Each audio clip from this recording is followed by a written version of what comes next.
ఇద్దరు ఒకటే లాక్కుంది అంటే ఎట్లుంది ఈయన అంటే ఉన్నాడు ఆయన అంటే ఉన్నాడు. అంటే పరిపాలన ఏం తేడాలు కనిపిస్తలేవు ఆయనకి ఈయనకి.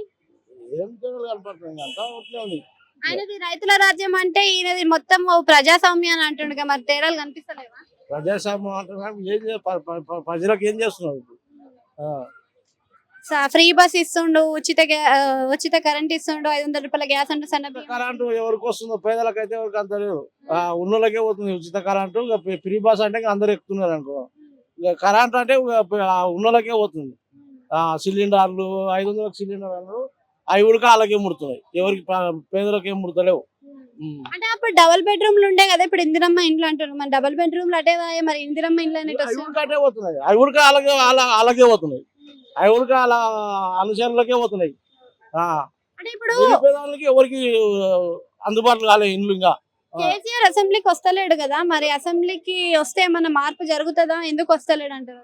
వస్తే మార్పు జరగదు కానీ అది కేసీఆర్కి తెలవాలి, రేవంత్ రెడ్డికి తెలవాలి. మనకేం జరుగుతుంది? ఇద్దరు పరిపాలన బాగాలేనప్పుడు మరి ఏం చేస్తే బాగుంటది అంటారు? ఏం అట్లే చెప్తారు. ఏమైనా మాటలు వాళ్ళు చెప్పుకుంటూ పోతారు, కాలం గడుపుతారు. 5 ఏళ్ళ కాలం గడుపు మళ్ళీ తర్వాత